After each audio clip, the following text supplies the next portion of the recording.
In nomine Patris et Filii et Spiritus Sancti. Amen. Fratres carissimi, te iterum videre Patris allegro veritas liberabit vos. Katekesi kita pada malam hari ini soal apa ya? Oh ya, hari ini tanggal 7 Januari kan? Jadi mungkin Anda bertanya-tanya, hari ini ada yang baru mau merayakan Natal. Ada orang Kristen yang pada hari ini, 7 Januari, baru mau merayakan Natal. Terutama di gereja-gereja Ortodoks. So, let's try to understand why. Yesus ini lahir tanggal 25 Desember atau tanggal 7 Januari. Kalau bertentangan berarti tidak valid dong. Oke, let's go. Siapa yang tanya-tanya di situ? Oke. Saya beri judul Natal 7 Januari dan Misteri Waktu. Natal 7 Januari dan Misteri Waktu. Kalender, tradisi, dan kesatuan iman Kristen. That's the point. Setiap awal Januari, saudara-saudariku, sebuah pertanyaan lama kembali muncul di ruang publik. Mengapa gereja Ortodoks merayakan Natal pada tanggal 7 Januari, sementara sebagian besar umat Kristiani merayakannya pada tanggal 25 Desember? ¿Por qué? Dlaczego? Pertanyaan ini sering dilontarkan dengan nada ingin tahu, tetapi tidak jarang pula diseret ke arah tuduhan. Seolah-olah terdapat perbedaan iman tentang kelahiran Tuhan kita, Yesus Kristus. So, anggapan itu memang keliru sejak titik berangkatnya, the point of departure. Perbedaan tanggal Natal bukan perbedaan teologis, tetapi adalah persoalan kalender. Persoalan kalender. Sebuah persoalan teknis yang kerap disalahpahami karena dibaca dengan kacamata polemik, bukan sejarah. Natal tetap 25 Desember, saudara-saudariku. Yang berbeda hanyalah cara menghitung waktu. How to count the time. Keren-keren sedikit gaya Jaksel Kupang Timur. Jaksel Kupang Tengah.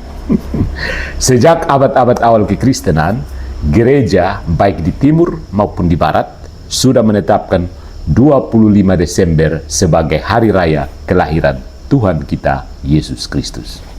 Noel, Noel. Tidak ada tradisi Ortodoks kuno yang merayakan Natal pada 7 Januari sebagai tanggal teologis. Son ada. Ya. Orang merayakannya 25 Desember. Tanggal 7 Januari itu hasil konversi kalender, bukan tanggal liturgis asli. Sampai sini harus tangkap. Tanggal 7 Januari adalah hasil konversi kalender, bukan tanggal liturgis asli. Tanggal liturgis yang asli itu 25 Desember. Ya. Masalahnya berakar pada dua sistem penanggalan, kalender Julian dan kalender Gregorian. Kalender Julian yang digunakan sejak zaman Romawi itu punya selisih kecil terhadap tahun matahari. Solar year ya. Sekitar 11 menit per tahun ada selisih, 11 menit kurang setiap tahun. Selisih ini memang tampak remeh, tetapi dalam jangka berabad-abad dia menumpuk dan menggeser tanggal-tanggal liturgis dari musim astronomisnya. Karena kalender liturgi itu berdasarkan astronomi dan situasi kosmik, bukan sekedar pasang-pasang begitu sih. Ya. Dan juga bukan asal comot, asal menyesuaikan, bukan juga. Ada makna yang terkandung di situ, yang diwahyukan juga, ya kan? Tidak kebetulan. Inkarnasi itu adalah masuknya Allah ke dalam peristiwa kosmik. Dong. Kamu bisa pelajari kenapa tanggal 25 Desember justru bertepatan dengan winter solstice. Keren kan? Keren sekali iman Kristen itu. Pada tahun 1582, Paus Gregorius ke-13 memperkenalkan kalender Gregorian sebagai koreksi ilmiah. Ya, pakai namanya Gregorian. Itu koreksi ilmiah, bukan sebagai inovasi dogmatis. Reformasi ini bertujuan mengembalikan kesejajaran antara kalender dan realitas astronomis. terutama demi ketepatan penentuan Paskah. Penting. Karena Paskah itu ya kalender perayaan liturgis orang Katolik itu bukan sekedar peringatan peristiwa, bukan. Itu perayaan kosmik. Ada seorang sejarawan kalender bernama siapa? Richards. Itu menegaskan dengan tegas, menegaskan dengan lugas, dengan terang-terangan bahwa reformasi dari Paus Gregorius ini tidak menyentuh iman gereja, melainkan menyelaraskan kembali waktu liturgis dengan waktu kosmik. Ya. Jadi dengan kata lain, saya biasanya agak risih yang menggunakan dengan kata lain, tapi itu kayaknya istilah yang baku dalam bahasa Indonesia. Ya sudah, kita pakai saja. Dengan kata lain, kalender adalah alat, bukan sumber wahyu. Jangan jadi Protestan ya kalau sampai sini. Mengapa sebagian Ortodoks merayakan Natal pada 7 Januari? Kan sudah jelas 25 Desember. Sebagian gereja Ortodoks, terutama di wilayah Eropa Timur, Belarus, Ukraina, apalagi Bulgaria, mereka memilih untuk mempertahankan kalender Julian lama sebagai dasar penanggalan liturgis. Akibatnya, ketika kalender sipil yang Gregorian itu mencatat tanggal 7 Januari, kalender Julian masih berada pada tanggal 25 Desember. Gitu. Jadi, umat Ortodoks yang merayakan Natal pada 7 Januari, kalender Gregorian, sebenarnya tetap merayakan Natal 25 Desember. Hanya saja berdasarkan sistem kalender yang berbeda. Tidak ada dua Natal, tidak ada versi Ortodoks dan versi Katolik dalam arti iman. Ya. Yang ada hanyalah dua cara menghitung hari dalam sejarah manusia. Nah, Kongres Pan-Ortodoks Konstantinopel pada tahun 1923 itu bahkan menegaskan bahwa perbedaan kalender tidak menyentuh isi iman, misteri yang dirayakan maupun kesatuan gereja. Sonde ganggu memang. Pernyataan ini penting karena menunjukkan bahwa gereja Ortodoks sendiri sadar betul bahwa kalender bukanlah bagian dari dogma, ya. No. Jangan datang tanya saya mana ayatnya kalender, mana ayatnya kalender. Natal Ortodoks tidak selamanya jatuh pada tanggal 7 Januari. Ini juga penting. Karena selisih kalender Julian dan Gregorian terus bertambah, tanggal Natal Ortodoks tidak bersifat tetap dalam kalender sipil. Nah, ini yang bahaya. Secara historis, umat Ortodoks pernah merayakan Natal pada 5 Januari, kemudian 6 Januari, dan baru sejak awal abad ke-20 merayakannya pada 7 Januari karena pergeseran ini ketika disesuaikan dengan kalender Gregorian. Mulai tahun 2101 nanti, perayaan itu akan bergeser lagi ke 8 Januari.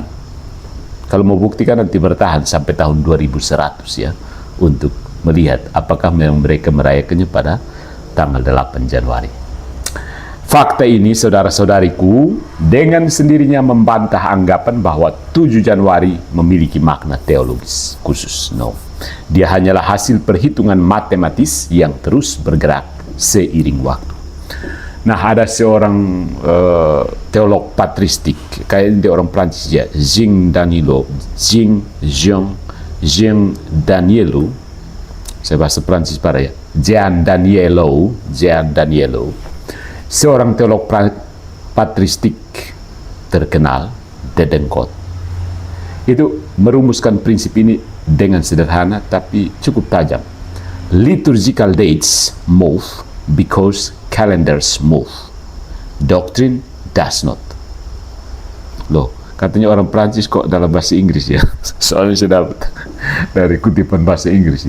Liturgical dates move because calendars move. Doctrine doesn't.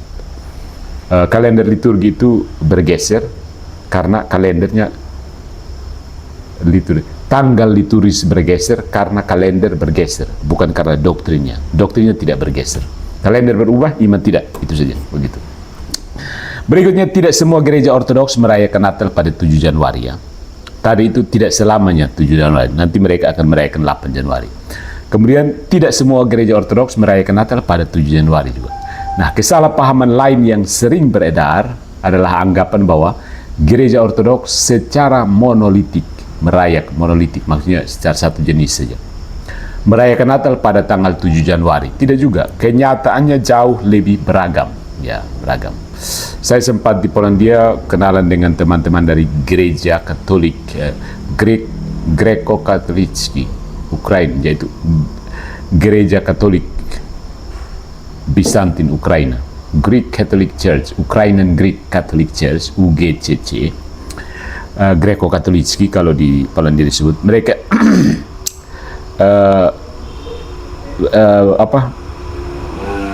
mereka juga sebenarnya merayakan Natal pakai kalender itu pada tanggal 7 Januari. Tapi ya teman-teman Ortodoks mereka kayaknya sampai sekarang ya Natal dan Paskah kita 1 minggu lebih dulu, Katolik lebih dulu. Ukrainian Greek Catholic Church tidak, mereka merayakan Natal sama dengan Katolik Roma. Di sana Zim Katolicki itu Katolik Roma, Greko-Katolicki itu Katolik Yunani, yaitu Ukrainian Greek Catholic Church. Ya. Nah, sejumlah gereja ortodoks seperti Patriarkat Konstantinopel, Alexandria, dan Antioquia itu menggunakan kalender Julian baru, yang untuk hari raya tetap sepenuhnya sejalan dengan kalender Gregorian. Nah, gereja-gereja ini merayakan Natal pada tanggal 25 Desember, sama seperti gereja Katolik. Jadi, the new Julian calendar 25 Desember, sesuai Gregorian. Nah, perbedaan ini menunjukkan sesuatu yang sering luput dari perhatian publik modern. Dalam tradisi Kristen kuno, kesatuan iman tidak identik dengan keseragaman administratif. Ini keren di sini. Gereja hidup dalam sejarah, budaya, dan konteks yang beragam, tanpa harus kehilangan inti iman yang sama.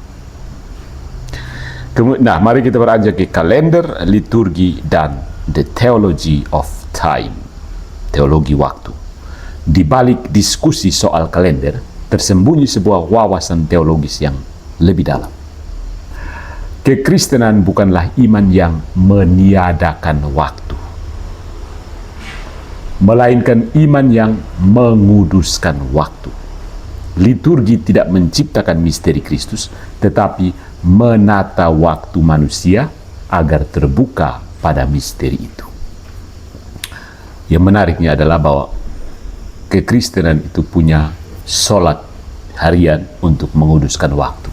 Liturgia horarum, artinya harafiah artinya liturgi waktu.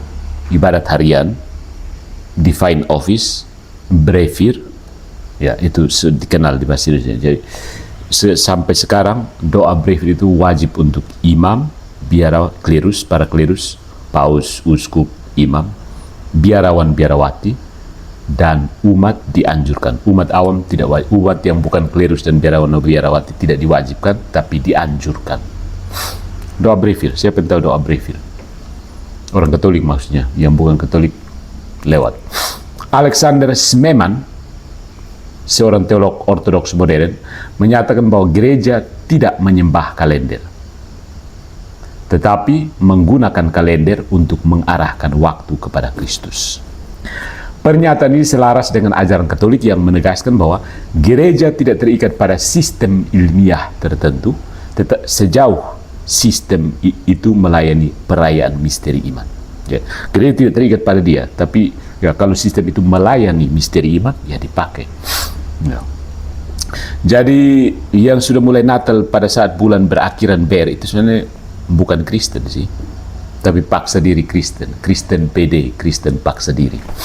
Nah, saudara-saudari, sebagai penutup, beyond the calendar, menjaga iman, melampaui tanggal sambil menjaga iman. Perbedaan tanggal Natal seharusnya tidak menjadi bahan kecurigaan, tapi ini soal tanggal 25 dan 7 Januari, bukan soal mulai dari bulan berakhiran Ber. November orang sudah ramai dengan Natal. Itu bukan itu. Itu kekacauan di luar gereja. Itu yang merayakan seperti itu biasanya bukan gereja. Jadi gereja sejati itu merayakannya 25 Desember. Dengan kalender Gregorian, kalau 25 dan 7 Januari hari ini melalui perhitungan kalender Julian lama. Begitu. Jadi bukan soal rayakan saja kapan saja kamu mau, karena Natal itu setiap hari. Yang penting Yesus. Itu bukan iman. Itu nafsu pribadi, hasrat pribadi yang dilampiaskan dengan menggunakan label Kristen. Perbedaan tanggal Natal seharusnya tidak menjadi bahan kecurigaan, apalagi senjata polemik. Dia justru menjadi pengingat bahwa gereja Kristus telah berjalan panjang melintasi sejarah, menggunakan alat-alat manusiawi, termasuk kalender. Jadi beritahu kaum teman Protestan yang bilang kalender itu tidak penting, tanpa menjadikan alat itu absolut. Kristus lahir satu kali. Misteri itu dirayakan oleh gereja yang satu, kudus, katolik, dan apostolik, meskipun dengan kalender yang berbeda. Waktu boleh bergeser, tanggal boleh berubah, tetapi verbum caro factum est. Firman telah menjadi daging, tetap sama kemarin, hari ini, dan selama-lamanya. Tapi justru itu harus dibuktikan dengan ketetapan kalender yang jelas. Jangan mulai bulan berakhiran ber, sudah mulai list perayaan ini, perayaan itu, perayaan itu. Tidak jelas. Siapa yang Natal duluan sebelum 25 atau tanggal 7 Januari? Bertobatlah dan berilah dirimu dibaptis. Salam, sampai jumpa dalam katekese berikut.